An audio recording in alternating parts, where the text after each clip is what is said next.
Okay, now we're live. There we go. So I want to before we get started, I want to say thank you to Lindy and Mitch for coming on today. Hopefully, I mean it's a shame that Branden couldn't come because I haven't heard back from him. So, well, what do you?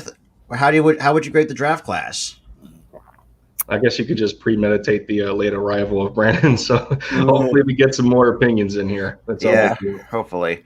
Go ahead, Mitch. I'll leave it to you first, bud. All right, guys. Just so I'm outside, so there might be some noises out here. Just ignore that. But Yeah. just guys, get that out of the way here. Um, I was messaging a lot of people. A lot of people responded to me on Twitter, saying like their grades and everything. So I'm just gonna give mine now, and I'm gonna give it a B. A solid B. Look, like the B to B plus range around there. Like DJ Eastwood gave it an F. I would not go that low at all. Everything was good except for the third pick, the Milton. I forget his last name. That's how Milton irrelevant this guy is. Hey, And seeing how Donahue just reacted to that, he just says, "Say, showed what are me. you doing?" Just showed me like, How I read his Donahue's body language. He just looked at us and said, "What are you doing?" Look, Landon Dickerson. No, I'm not showing shade at him, but I think that's a solid pickup, especially the fact Kelsey's not going to be around for the like say maybe like a year, 2 years tops. mhm. Despite he's getting up there in age, so I think we definitely need a center. I definitely picking up Jacoby Stevens is another Mhm. one that I've really liked, and I had him going in the mid third round to us Yeah. in my mock, which is compared to everything else that got butchered for like the. Hey, you did better than Tyler. I'm just gonna throw that out there. No, yeah, but I would give Love mine. you, Tyler, if you're I watching said give it a B minus because, like you said, Mitch, of the Milton pick. I mean, I still can't believe we got God, I forget the running back's name already. Jeez. Kenneth Gainwell. Yeah, I still can't believe we got him. He was supposed to go in like in the second, third round, and he dropped all the way to us. And I'm like, dude, really? Like, am I dreaming here? Yeah, not to mention that he's the cousin of Fletcher Cox. It's like I didn't even know that. neither did I. I think nobody did. So, Lindy, what about you, man?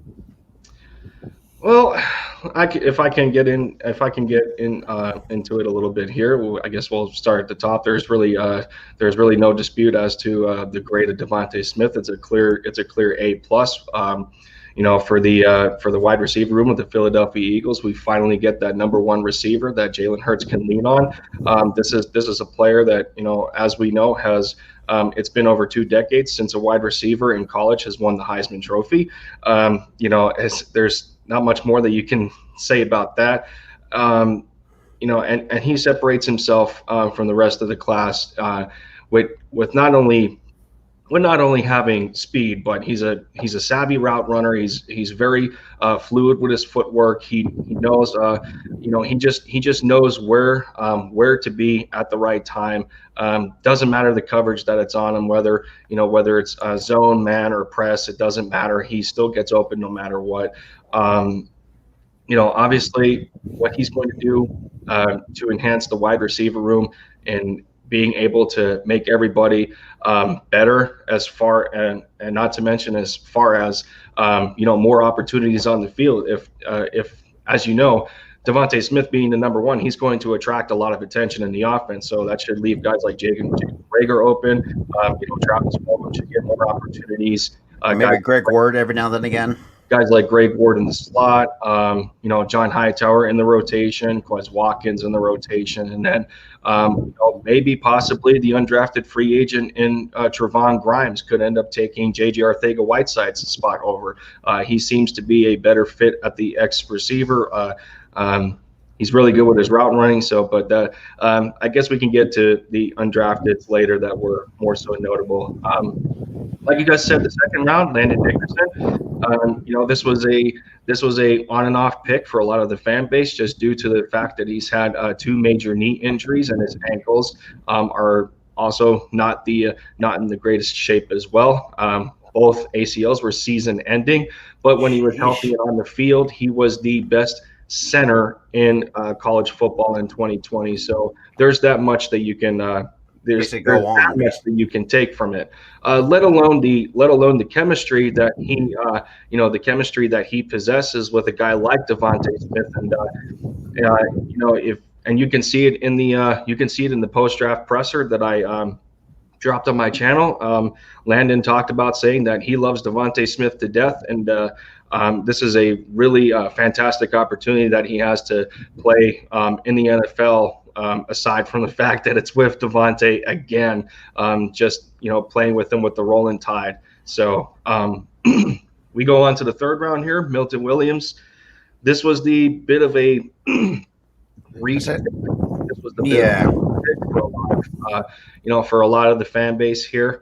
A lot of us at the time wanted a corner to try and shore up the secondary a little bit to give Slay help on the outside, but you're talking an athletic specimen here that a lot of his measurables and grades in that respect do compare to guys like Aaron Donald and Geno Atkins, which is pretty impressive to say the least.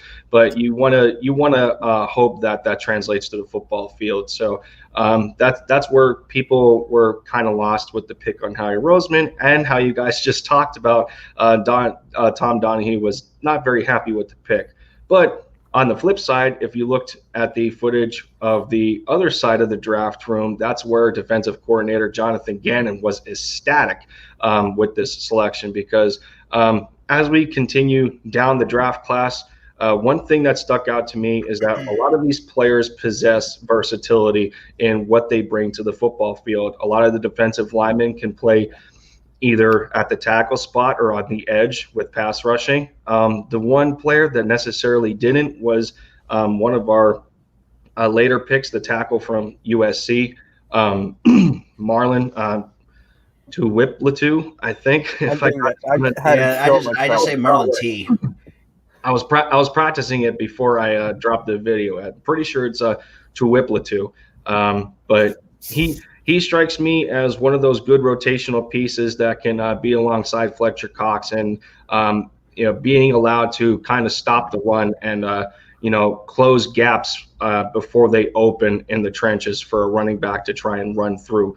If we go down the line here, as you guys talked about, Kenneth Gainwell, he would prefer for us to call him Kenny. So Kenny G would be a good nickname for him. Oh boy, this is one of the steals in the draft for the Eagles, in my opinion. What he brings to the table as a complementary back to Miles Sanders, or dare I say, if he becomes the starter, after the expiration of Miles Sanders' contract in 2022, we have to think about, we do have to keep that in the back of our mind. Miles Sanders hasn't been necessarily healthy the last couple of years, nor has his production been beneficial to the football team, mainly in part due to not just injuries, but a lack of utilization in the offense, of course, because of good old Doug Peterson not really believing in the run game at times where he should. But, if these injuries continue to take a toll on a guy like Miles Sanders, Kenny Gainwell possesses a lot of the abilities that Miles does as a later pick in the fourth. This is the cousin to Fletcher Cox, as we have already established. He's very good in pass protection when he is asked to do so. For those that haven't seen on Twitter, you can there's footage of him really laying a knock on Micah Parsons, who is in on a pass rush play, and he just got knocked to the ground. And he got jacked up. I missed that segment. Oh boy. Yeah. So we've seen Miles Sanders do that in 2019, and it was a nice resemblance between both running backs. So keep an eye on Kenny Gainwell in the running back rotation to kind of move up the depth chart. He's going to definitely give guys like Boston Scott some for sure fire competition at the running back 3 position, barring any result of Jordan Howard being the number 2 to Miles Sanders. That is yet to be seen. I already talked about some of the tackle spots. Jacoby Stevens, very versatile in his game. He's a little bit different coming out of LSU to a guy like Jalen Mills, who we acquired from the draft in 2016. Jalen Mills was more of a cornerback / safety, playing both positions. He was good at both, but he graded better as a safety in college, whereas you look at the flip side of Jacoby Stevens, he played, Jacoby Stevens played more of the safety / linebacker role. He's built a bit bigger, coming in at about 6'1", 6'2", around 230. In a Jonathan Gannon defense that we're going to see a lot of cover two, and maybe some too high safety every now and then. He's a thumper that can work down closer to the line of scrimmage, apply pressure to the quarterback on blitz packages. He is known to be good as far as sacks, interceptions. He's recorded interceptions, forced fumbles. He can do a little bit of everything.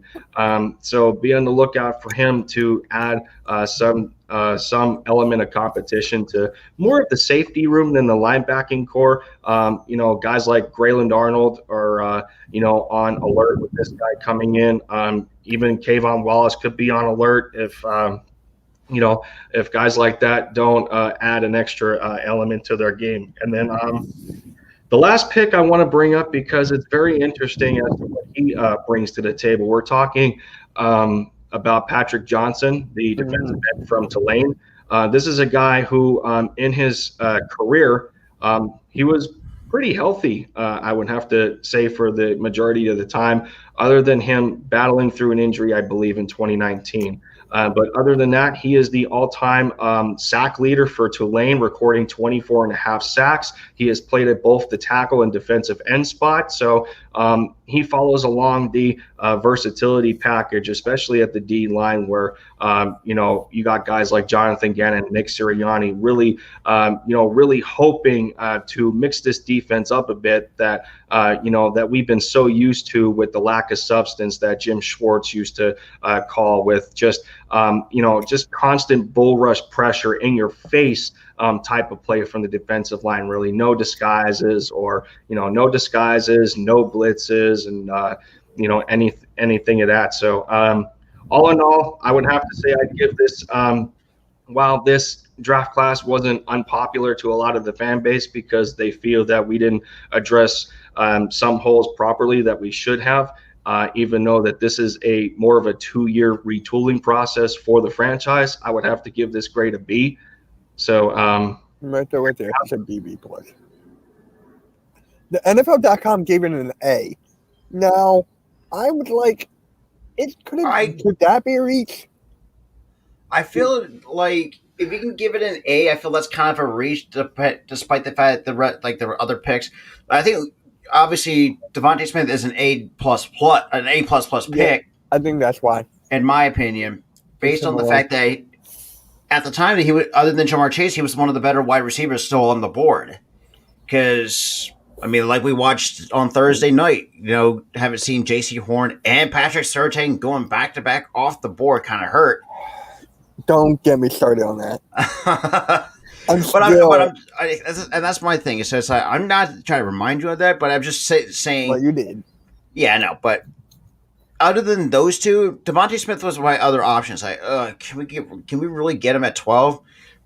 Because at my thought point is like, maybe we could probably trade up, even though there's been a lot of rumors saying that the Eagles could possibly trading back to the top 10.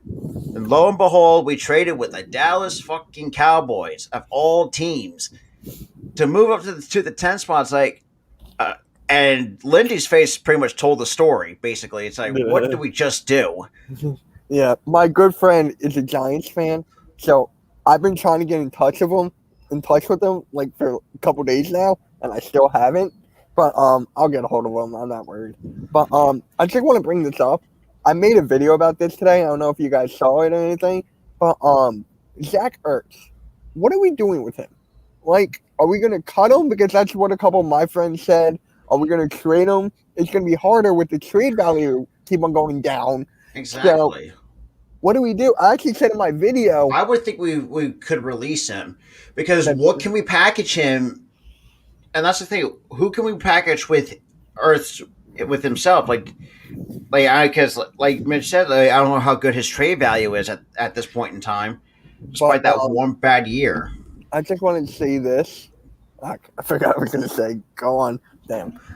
Well, So I think let me cycle back to the draft here where it was graded by NFL.com as an A. Now, I don't think that's necessarily much of a reach if you consider the underlying factors of the combination of injuries amongst some of the players that we have selected. I recall at least 4 to 5 players with an injury history that that could be something to keep an eye on. But other than that, there was unpopular picks, but we have to understand at the same time that this isn't a 1-year rebuilding process, and this is a 2-year. So the way Howie Roseman set up this draft class and next draft class, I believe in 2022 we're looking at 10 picks already. Yeah, we got 10 because this is like the first phase of the retool/rebuild.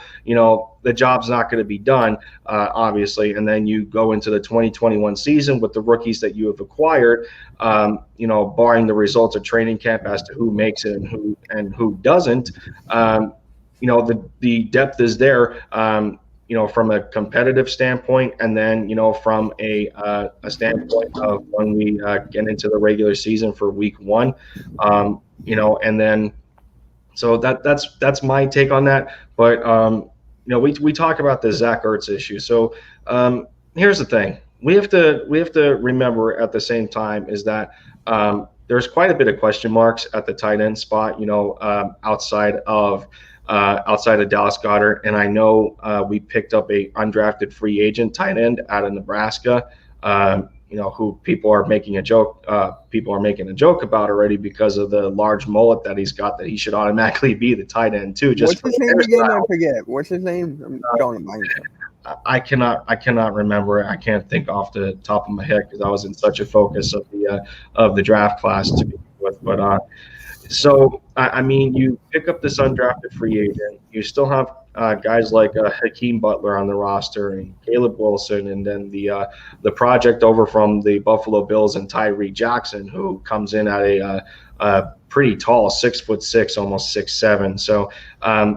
Depending on where how far that they develop, and guys like Joshua Perkins and Richard Rodgers are still available in free agency, and to see that the Eagles necessarily didn't make a move for one of those guys yet, it's because that this decision with Zach Ertz is holding them back.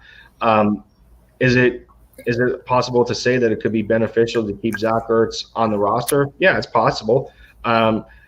Especially the fact that there's a newly developing culture in here, despite the fact that the problem is still in the building with Howie Roseman. There could be you never know at this point. I know that they have stretched this for far too long, and Ertz could have gotten an extension a while ago, but as we know, things change in the NFL. Anything is possible. The Eagles. And Howie Roseman, they could be looking at it that, well, you know what, if we can't get the value that we want for him now, and we don't want to lose that opportunity in a release, we're going to try and keep him here, and hopefully he performs to the best of his ability coming off of injury in what was a completely disappointing and depressing 2020 season. So there's got to be some sort of an enthusiasm factor with this new culture with Sirianni, and there's no drama at the quarterback position anymore. It's looking like Jalen Hurts is the guy moving forward with even the selection of Devontae Smith solidifying it even further. So you would think that Zach Ertz and Howie Roseman would want to put some things aside and at least try to work this out for one more year. And if Zach doesn't stay with the Philadelphia Eagles, this could be his opportunity to get back onto the field. Put some close to Pro Bowl caliber numbers up. To get back in the conversation with the likes of Travis Kelce and George Kittle, and Darren Waller is getting up there, and guys like Noah Fant are getting up there. Mm-hmm. So with Zach Ertz at the age where he's only going to get like at least one more big contract, it may be beneficial for him to stay at this point to try and accomplish that goal. But I'm just gonna compare this situation to like a Kawhi Leonard situation with the Spurs. Could you see that happening with Zach Ertz? Like, let's say he does sit out and we don't cut him or anything. So this is his last year, right? This is his last year along with Dallas Goedert. So for me, if Zach Ertz does not play or if he sits out, I'm gonna want Dallas Goedert to take the reign. But with the mindset of like Howie Roseman and these guys, they're going to want to put Zach Ertz in front. So that's just me, because when I'm thinking about Zach Ertz in this whole situation, I'm thinking about Dallas Goedert as well, because he's a great piece to have. I want to keep him for a long time. And if this tight end situation keeps on happening, I'm like, okay, maybe we lost another tight end as well.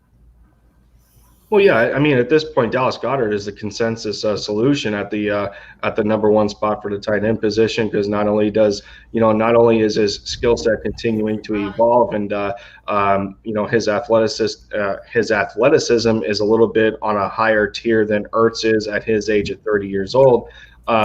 But I feel he's going to. I feel he's not going to garner as expensive of a contract for that matter. But yeah, like I said, it would be the easier choice to extend a guy like Dallas Goedert, because he's still well on his way in this offense, and he still has something to prove. Just like this whole thing, how they handle Zach Ertz, it's just mind-boggling to me. This whole thing, it's just mind-boggling. Oh yeah, for sure.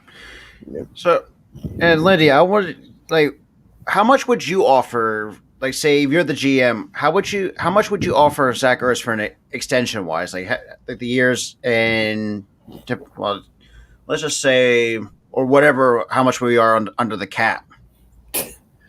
I just put it this way. Is there a lot?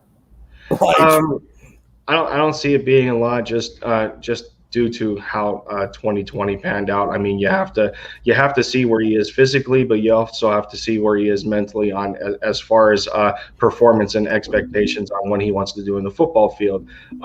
If it all goes out well enough, I mean, he could get anywhere. He can get anywhere in the range of top 10 money. That's the most that I would give him. I think he's outside of the top 5 right now, because you can very well put Dallas Goedert in the category of a top 10 contract for the contributions that he has made to Philly. But like I said, there's a lot hanging on the decision of Zach Ertz, and how well he is going to perform after the 2020 season.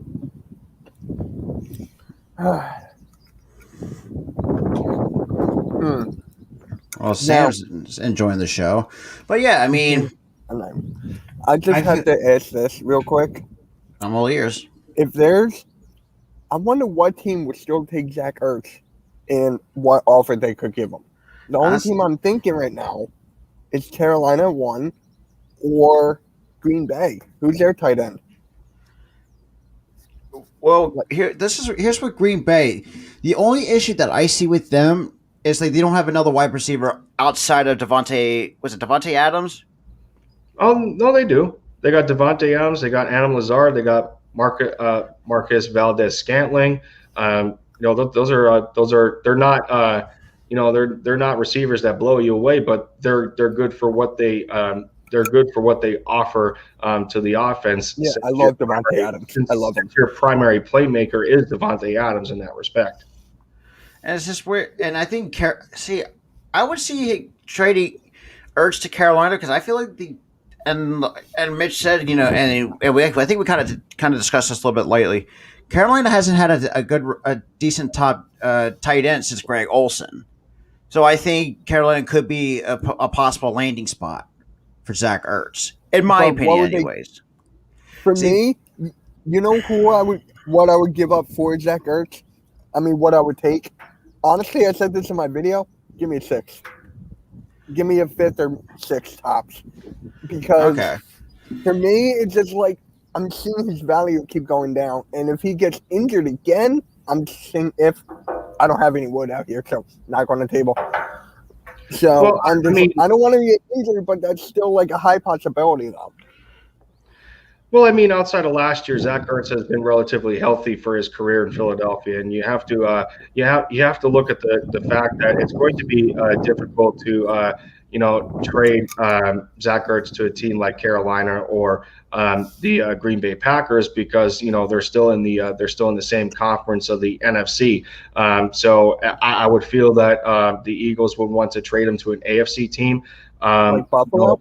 A couple that come to mind is obviously Indianapolis. That's going to depend on how much Zach Ertz stunts the growth of Carson Wentz on working with somebody outside of that security blanket. A team like Jacksonville, I feel, could use a tight end, to pair with Trevor Lawrence, the rookie quarterback over there, the number 1 pick. They already have a fantastic receiving core. They got Travis Etienne out of the draft to work at the the hybrid running back spot and that pass catching running back. So if Jacksonville could turn elite again if you add a guy like Zach Ertz into the lineup. What was there was a third team. There was a third team I was thinking of that might take him. I mean, you never know. You can give Joe Douglas a call from the New York Jets. Send him over there. But at the same time, it's still a sticky situation because for the contributions that Zach Ertz has given to the city of Philadelphia, he's kind of immortalized in Philly, especially for what he's done in Super Bowl 52, that go ahead touchdown, leaping over one of them, the McCourty brothers, against the New England Patriots, and everything else that he has accomplished as a tight end, the records that he has broken. That's where the trickiness to it comes in, because you still would like to respect his wishes at the same time, but at the end of the day, the NFL is a business, and the organizations are going to do what's in the best interest for them, more so instead of the player. Exactly. Yeah. Exactly. And I was actually talking to another YouTuber by the name of Greg Melly. This would go back. He was on my podcast like a couple months ago, and we were talking about the NBA and loyalty and stuff, and how it's a business. Same thing goes for the NFL, and just like how I love to see loyalty in any leagues, I would just love to see a guy stay with a player, like Dirk, for example, staying with the whole time to Dallas, which I love. He's my second favorite player of all time, and yes, he still has a better fadeaway than Michael Jordan. Well, before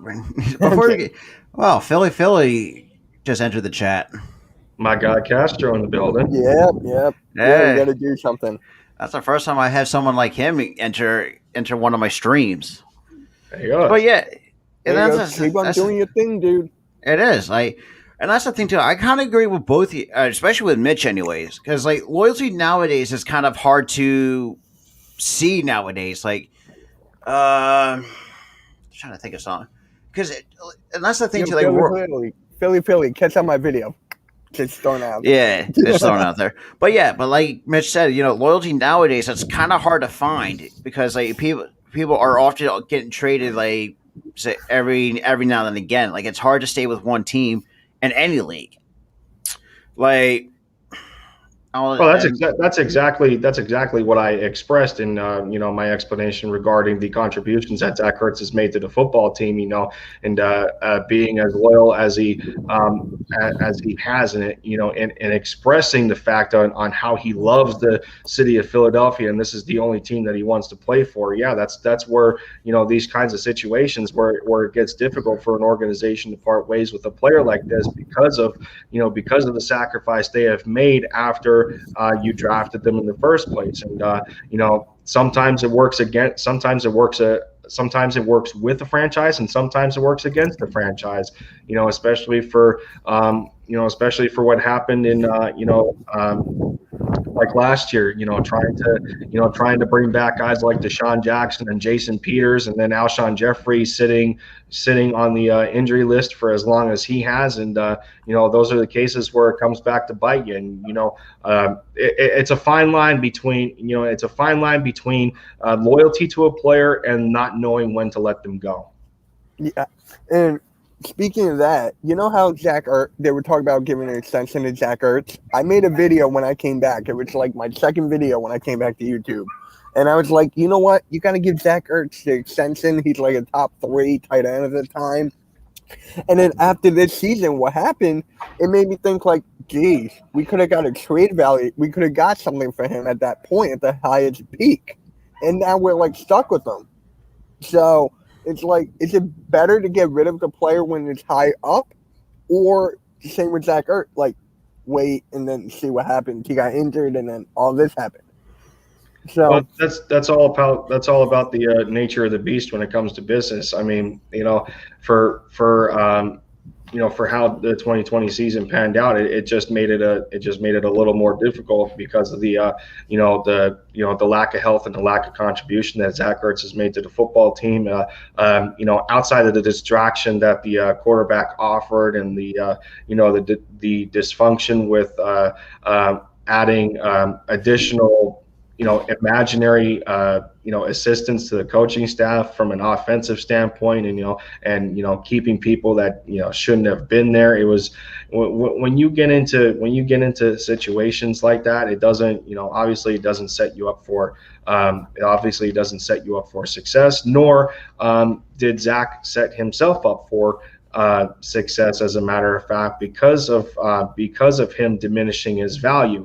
And my value for Zach is, as it still stands, I still feel that when it's all said and done, he's worth a conditional 4th to me. Make that pick incentivized based on performance as to wherever he goes, because he still has that kind of capability left in him. It's just a matter of where he can get back to where he once was, or as close to it as possible. Mm-hmm. Yeah. Robert, what do you have to say about this whole Ertz thing? Do you think he should have been like traded up at his peak, or see what happened now? See, and the way I see it, I thought we could have got a little bit more when he was at his peak. When before, as soon as I think almost like a year removed from the Super Bowl championship, because I feel like we could have gotten a lot more for him than where he stands at now. Kind of what like Lindy said, because at this point we're offering we could offer a fourth round conditional pick and whatever for Zach Ertz. To be honest, I don't see us getting even higher than a 5th round pick. Because Green Bay offered, I think someone offered like a 3rd round pick, or they wouldn't even take a 3rd round pick for Ertz or something like that.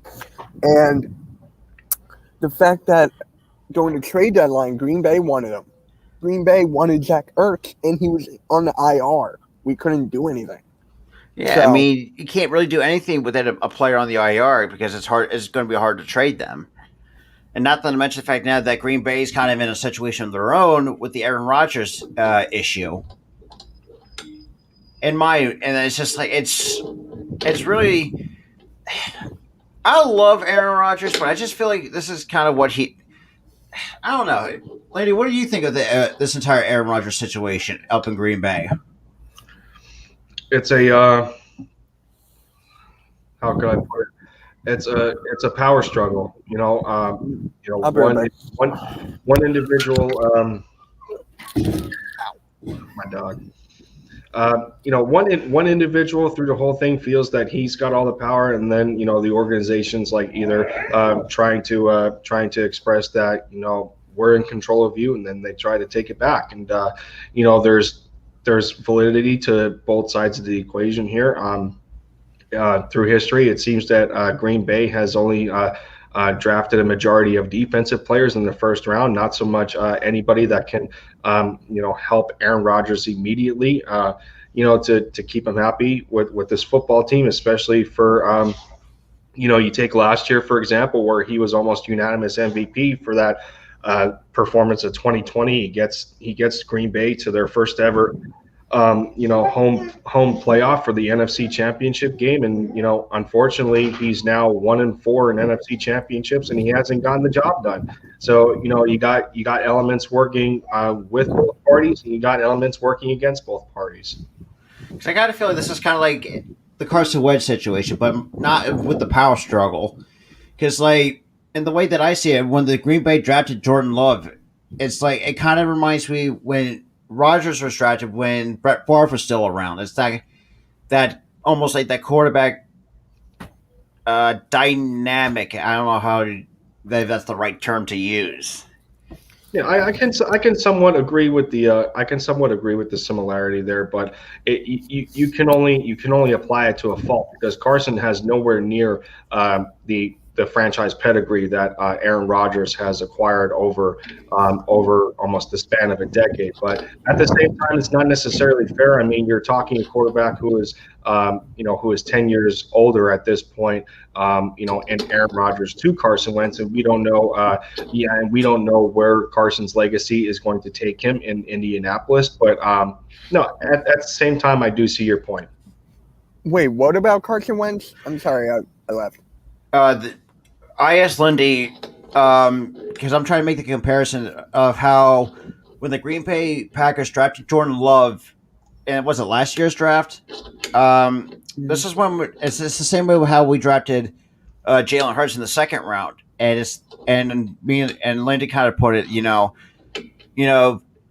don't know about Wentz's legacy compared to what Aaron Rodgers has built up over the years. It's that kind of like that QB dynamic struggle.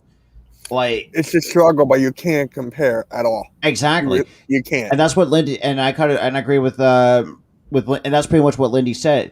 Because Carson does have a legacy compared to what Aaron Rodgers has, but the way that the organizations went about things was almost similar. Drafted a backup quarterback, and it's kind of, it fluctuates.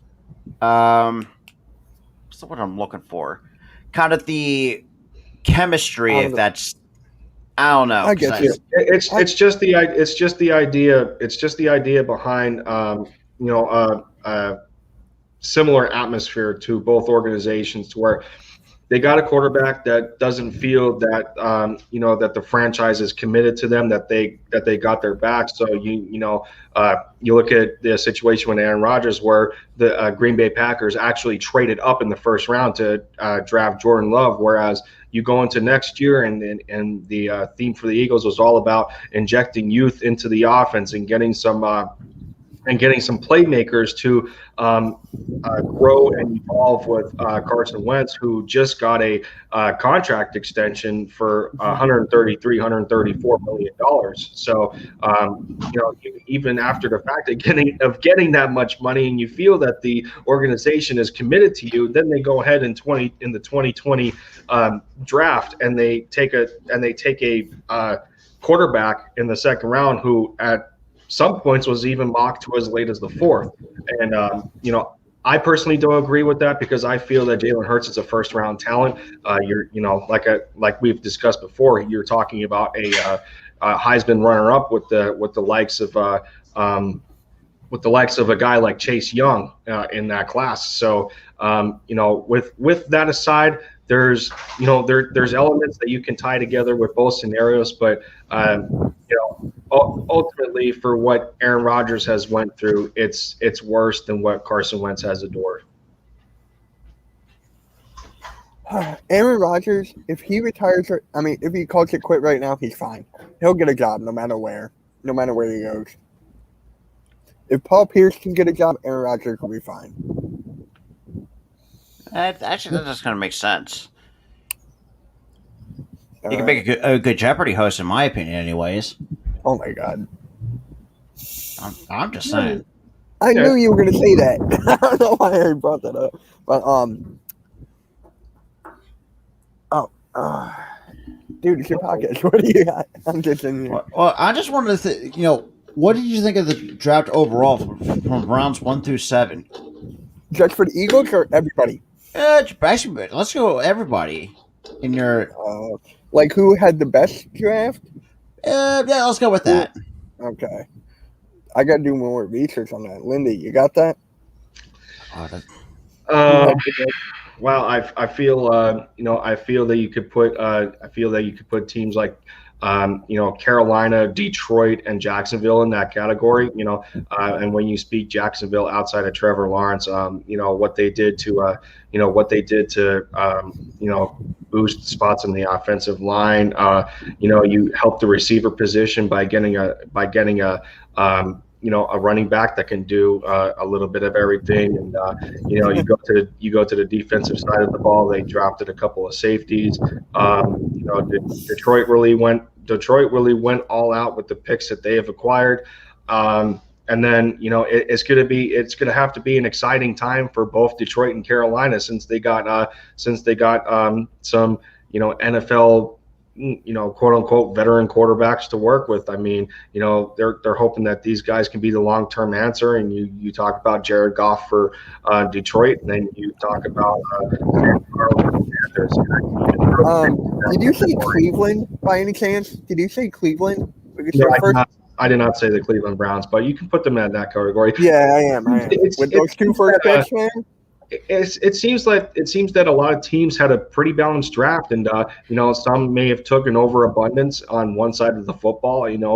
Dallas took a lot more defensive players to offensive players. I feel Cleveland in a sense did the same, but I'm sure that every team has optimism to look forward to, especially a team like the Chicago Bears. I mean, they've been struggling to find a number one quarterback over there, and ever since they reached Mitch or Trubisky, they get a guy in Justin Fields that can really help turn the tide for a franchise that wants to be a competitor again in a tough division. All right, I'm sorry to bring this up, but I asked Eastwood why he gave the grade an F, and he goes first round A+.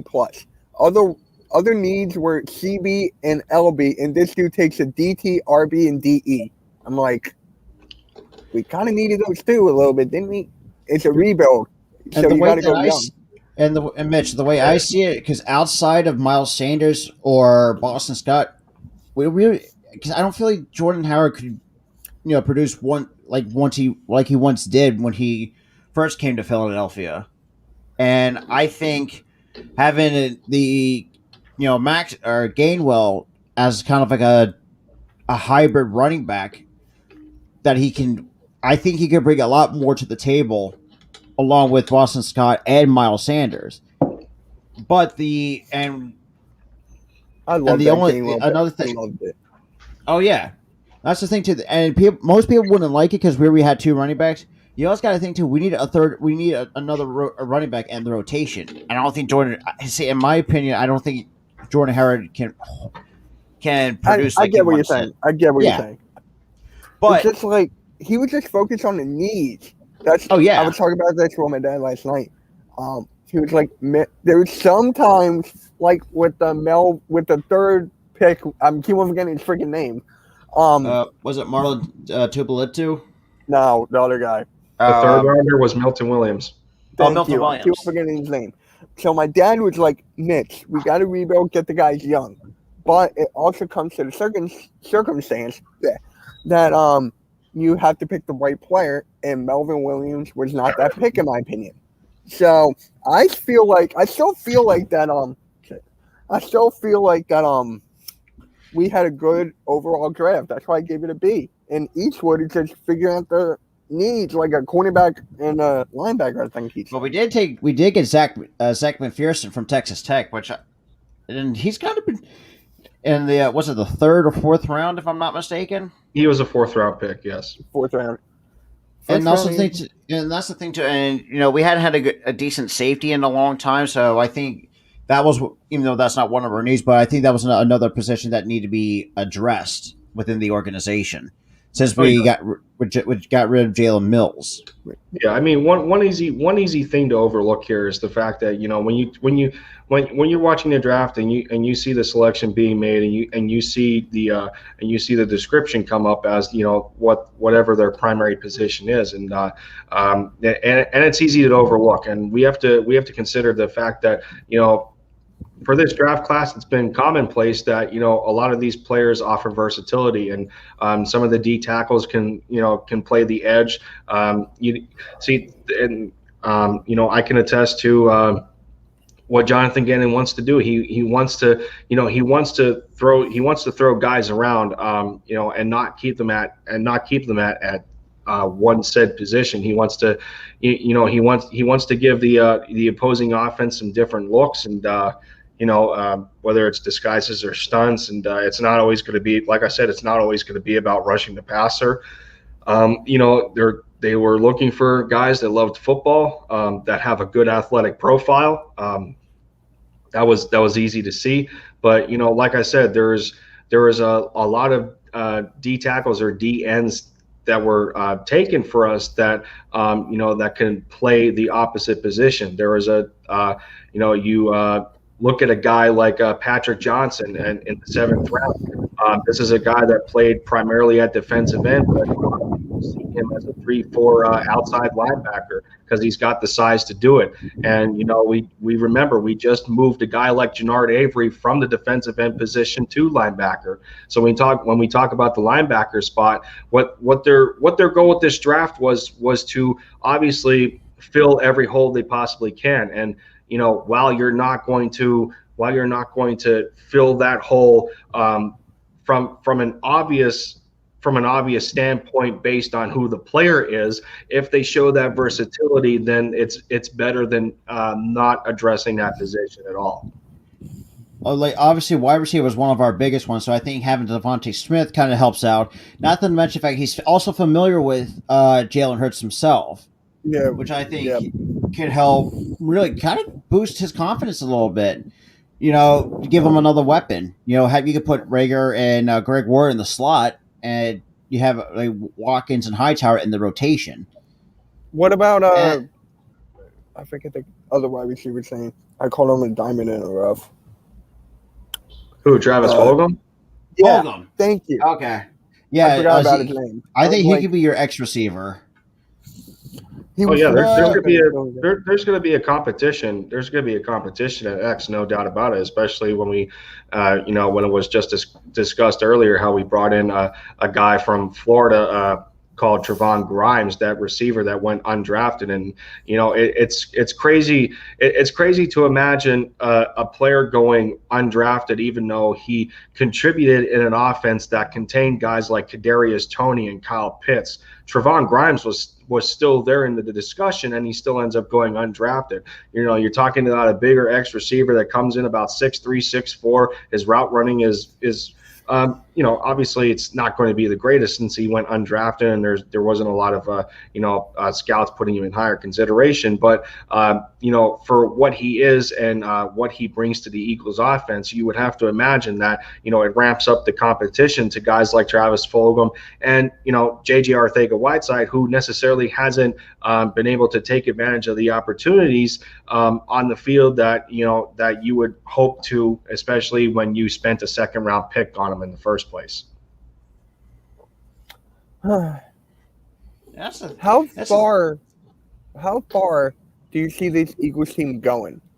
Like, out of the 17 games, how many games do you have them winning? I say between 6 to 8 at best. Because, like Lindy said, it's a 2-year retooling process. If they wanted to get double digit, that's why I think 8 is too much. Well, I mean, that's the best you could probably do because they're not going to get double digit wins anyway. Not to mention the fact that, well, I could be.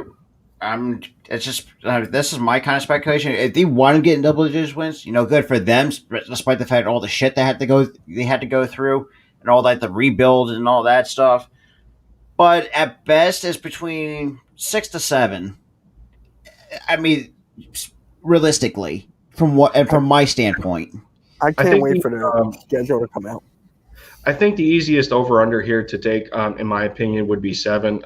We have to consider the idea of, what makes a good or a bad football team, and a team, you can still call a football team good even if they don't. Even if they don't reach a record above 500, as long as you're watching the games and going over tape and realizing that these guys are still playing well from a competitive standpoint. It's just that the other team they're facing is better equipped from maybe not just from a personnel perspective, but maybe also a coaching staff perspective. But that's part of the growing pains in the NFL with injecting rookies into the offense or defense, or even first-time head coaches like Nick Sirianni, first-time defensive coordinators like Jonathan Gannon. You bring in different guys from other Shane Steichen from the Chargers. You bring in different guys from other programs, and Tracy Rocker has been there, done that, and he's coming from Tennessee, a good defensive line coach there. I could even say the same for our linebacker.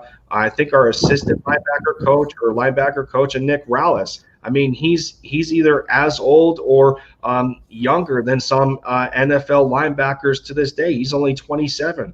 There's a lot of underdog mentality on this football team yet again. I mean, I don't want to sound like we're beating a dead horse from the 2017 season with this underdog mentality, but it can still come around again, especially for these first-time head coaches. They're looking to get their head out there in a positive light, and trying to resurrect a football team that just got done winning a Lombardi, and getting them back to their former glory.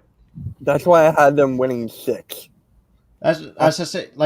And I have them winning 5 or 6 because I have everything. I say 7 because I thought it's like fair.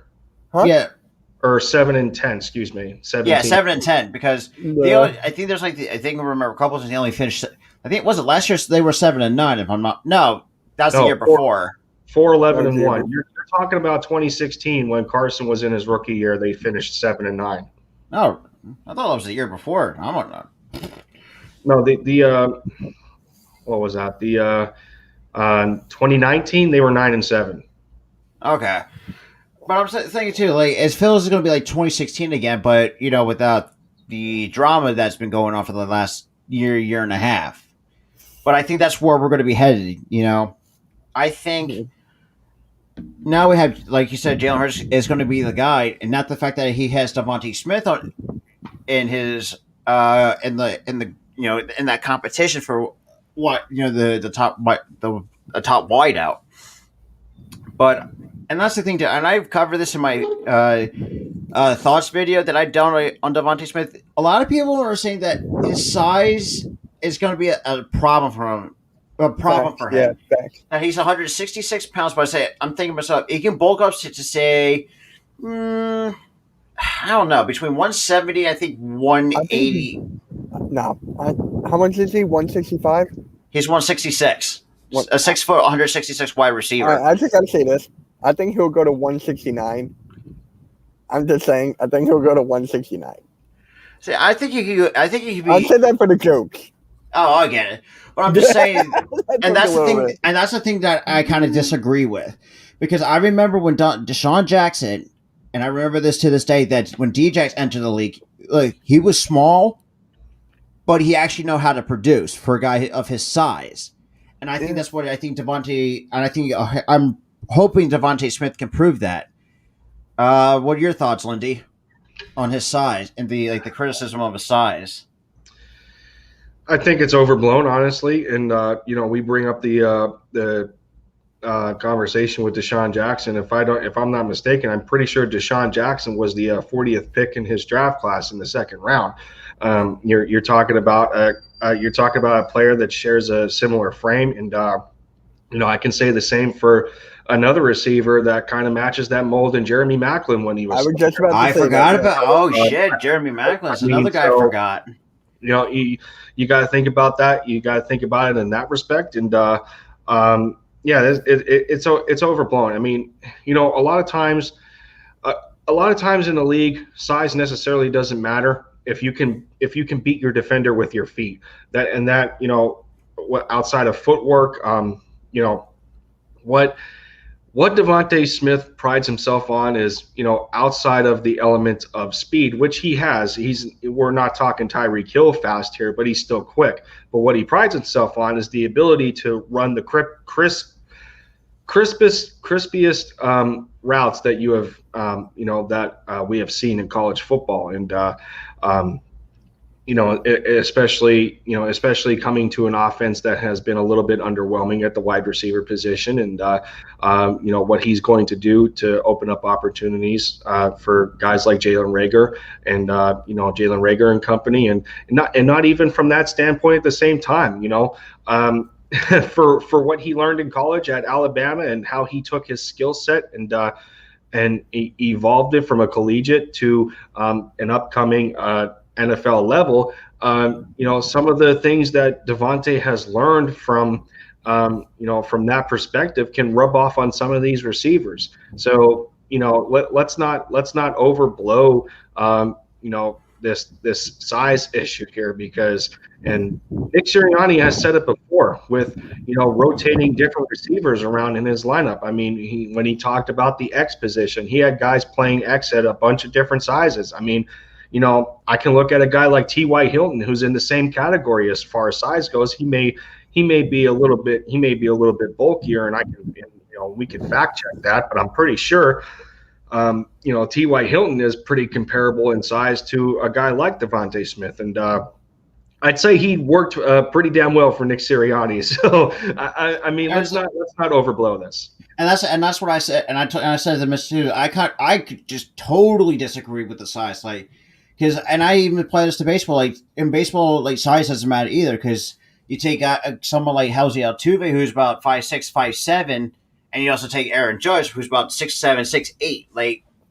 And I don't understand why people make it so much about size in professional sports, which I really don't see the problem in that.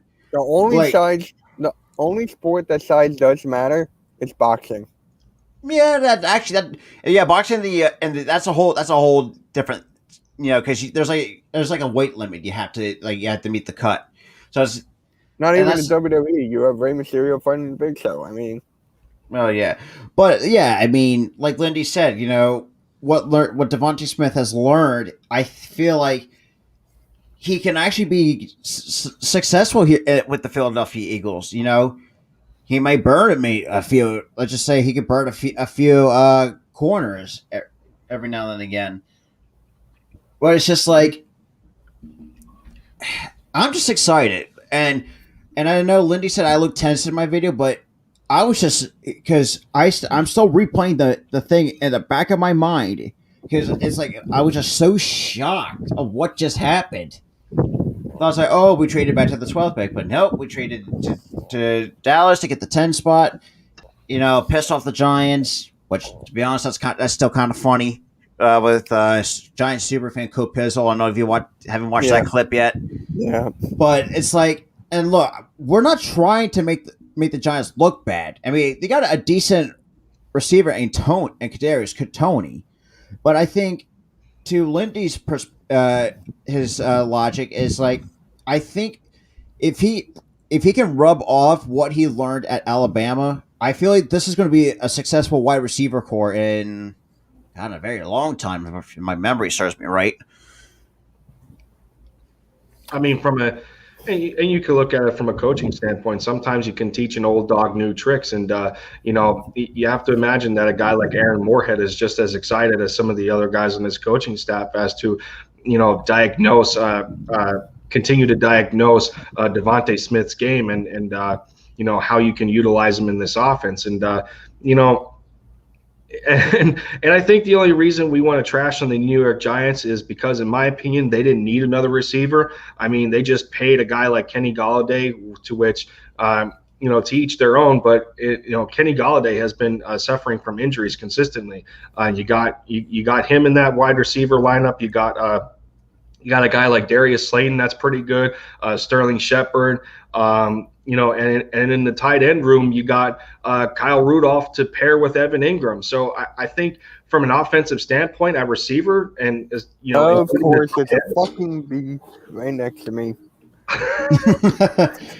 Okay, that was a wasp, but never mind. Don't. A humorous interruption there, but I'm sorry. I don't want to get stuck. But, all right, we gotta make this show fun. You know? But, Hey. I mean, what do you think I'm here for? There's a lot of offense for the Giants to look forward to, and I don't necessarily think they need a Devontae Smith and in any measure of the imagination, because you want to know what a guy like Daniel Jones, you want to know what Daniel Jones can do with the guys that you already have, because he hasn't proven anything. So the only thing that I would hope that the Giants would do is probably to get a number 2 back behind Saquon Barkley, because right now he is also an injury concern to that football team. And for the most part, Saquon has been a home run hitter for that offense. He hasn't necessarily been able to fight for yards between the tackles, and you want a little bit of diversity in that running back room there. So when it comes to the Giants offense, I'm gonna say it point blank. They didn't need a guy like Devontae Smith, and I can't thank the Cowboys enough for making this transaction with us to be able to move up and get them. Because that's the thing too. It's just like I had a thought and I just lost it too. It's like, God damn it! But the Giants, because I feel like they could have used a few defensive pieces. Because I feel like you said, they're paying Galladay. I don't know how much they're paying. I know tons of money since he came over. I think it's around $72 million. Oof. Yeah, like I said, it's tons of money for a wide receiver, and like I said, I think. In the draft, they could have at least taken took a running back. In my perspective of the way that they're structured, because Saquon Barkley, like you said, is a home run hitter that they have, but out behind him, I don't know who else they have to help back him up. In my opinion, anyways. Yeah, I had to fact check Galladay's contract. I was correct. He signed a 4-year, $72 million deal with the Giants. So, yeah, that's quite a bit of money for investing in the wide receiver core. So, obvious case in point, like I was just telling you guys, we didn't need, or the Giants didn't need a wide receiver whatsoever. You want to know what they have, and how a guy like Daniel Jones can take them to the next level. Because if Daniel if he doesn't continue to bring it, then the Giants are going to be looking at a quarterback eventually. Yeah, it's just like, I know, because like us, our number 1 was a wide receiver. I think everything else kind of comes second. See, that's the thing too. I just kind of feel like, I don't know. I'm looking forward to see what Devontae Smith can bring to the table for the 2021 season, and it was Zach McPherson for the corner. If he's explosive out of the nickel. Okay, that right. Because that's the thing too. We shed we shed a ton of cap over the offseason, getting guys like Malik Jackson. I know DJ, and then I was talking to a buddy of mine. We kind of agreed that DJ needed to go because he was already getting up there in age. If he takes one hit, he's going to be wanting to get hurt. He needed to go before the season even started last year. That's just me. I mean, look, he did. And then what? He got injured in the first game? I think first game, as soon as he came back to wearing a midnight green. Yeah. But that's the thing, too. It's and look, this is no disrespect to Deshaun Jackson and what he's done here in Philadelphia over the years. It's just as he started to get older, I feel like he's gotten more injury. Like you said, most players nowadays, and some teams have injury concerns. Take the Cincinnati Bengals, for example. They did not need a wide receiver. They needed an offensive tackle to help at least protect Joe Burrow at the best. I had them taking Chase because AJ Green was gone. That was the only reason. See, I had Penei Sewell because, number one, they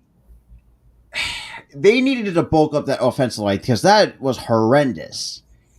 And look, and I like Burrow because I watched a lot of his stuff when he was with LSU and with Jamar Chase and him and Jamar. Look, and I kind of understand why some people, Bengals fans, like it, but for me, I just don't see it. Despite there's a chemistry there, but I feel like Penei Sewell, for a guy who can move at 330 pounds as quickly as he does on his feet, it's like, why not just take him? That's just my thing. Come on. Yeah, I mean, you could very well argue for both positions for Cincinnati when you're talking offensive line to wide receiver, and they lost guys like AJ Green and John Ross, who were you can arguably say that they were injuries waiting to happen, so there was no consistency there from an offensive standpoint as to who Joe is throwing the football to. But again, you can't throw the football to your receivers if your offensive line can't help you stay upright. So there's a point of argument for both cases there, but at the same time you grab arguably the best receiver for your football team as far as from a level of chemistry that Jamar Chase has with a guy like Joe Burrow. And that's the thing, too. I feel like, I know Devontae Smith was the steal. I feel like Penei Sewell kind of was a steal for Detroit.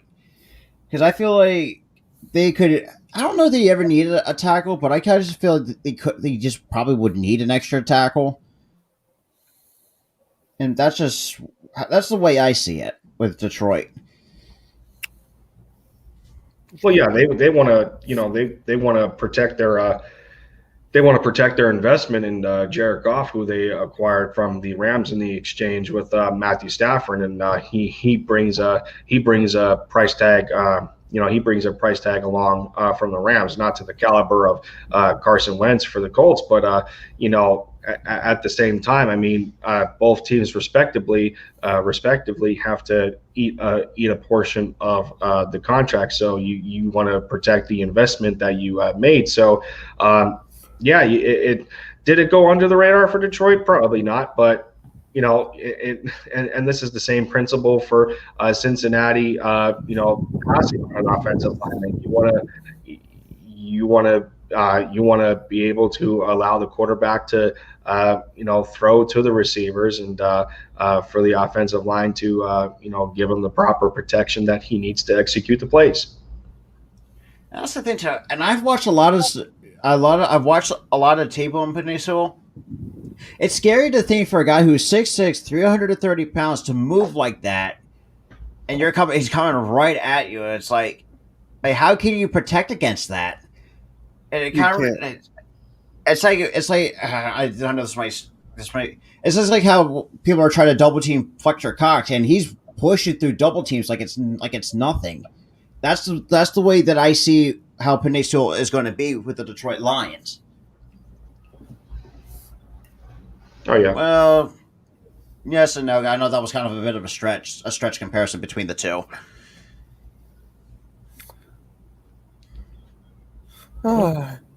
So I guess from this point, I guess I have to ask. Since we're over an hour into this stream, where are you feeling that where are you feeling that you'd want to take it from here, Robert? Yeah.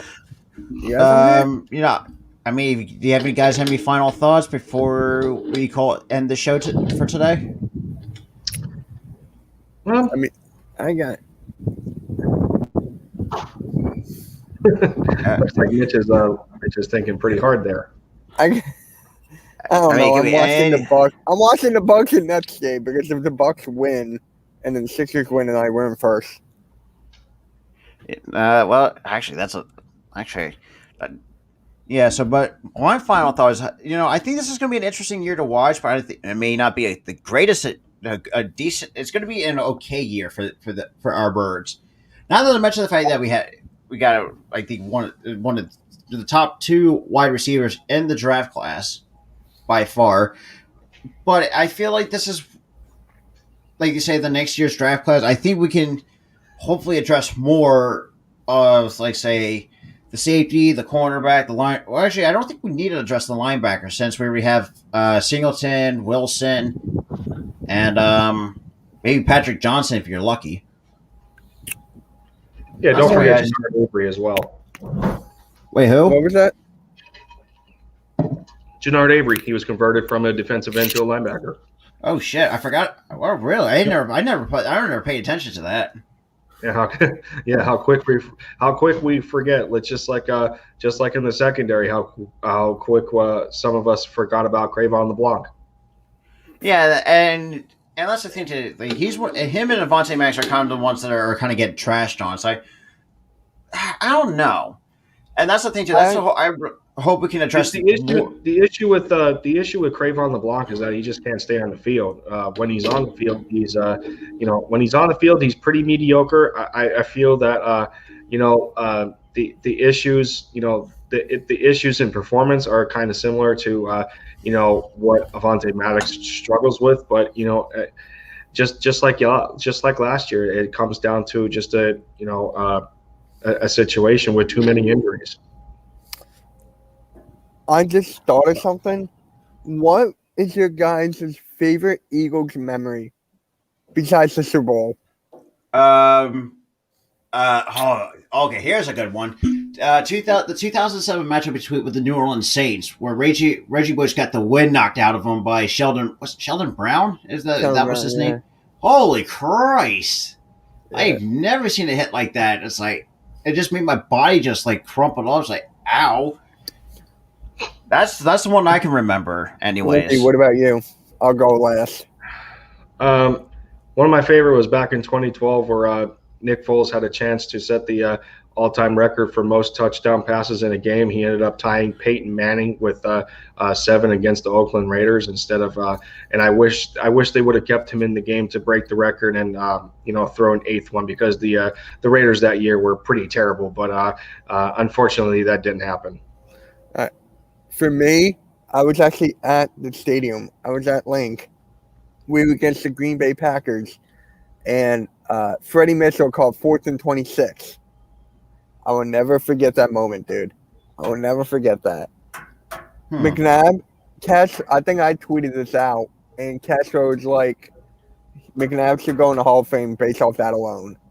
I'm like, and I was in a box because when my dad's work at the time, we had box tickets. And then I think I said this a couple of times. There were Green Bay fans underneath. Like, you could see them, not directly underneath, but you could see them. So everyone was grabbing beer bottles. I was so young. I threw it down, but thank God I missed. But that was my favorite moment. Typical nerds. That's the only recent memory I can think of, anyways. But with that being said, Lindy, thank you for coming on, and same with you, Mitch. Yeah, I got shit. This is my 3rd time. Oh, that's right. We actually did a 76ers recap together. Yeah, but podcast wise, this is but tomorrow, like Mitch says, I cannot wait for tomorrow. You know what's happening. Was that? Oh shit! I am completely blanking. Oh my god! The MK Power Hour. You and I are doing the all-time NBA draft. Oh yeah, MK Power. But yeah, I mean, if you're new to the channel, don't take George Hill like you did in the first time. I didn't take George Hill. You took Tobias, I think. I don't know. No, it was you took Tobias I forgot who I took. But yeah, I was getting like all these players. You had Luka. I was getting like Kawhi, LeBron, Giannis. Like, yeah, but just tomorrow, yeah, your players in mind. Oh yeah, but other than that, thank you guys for coming on. Subscribe to Lindy if you want to check out his Eagles content. Also sub to Mitch. I'll have his channel linked in the description down below. But like I usually say in my videos, if you're new to the channel, hit the subscribe button with the bell on. And also smash the like button for the Eagles.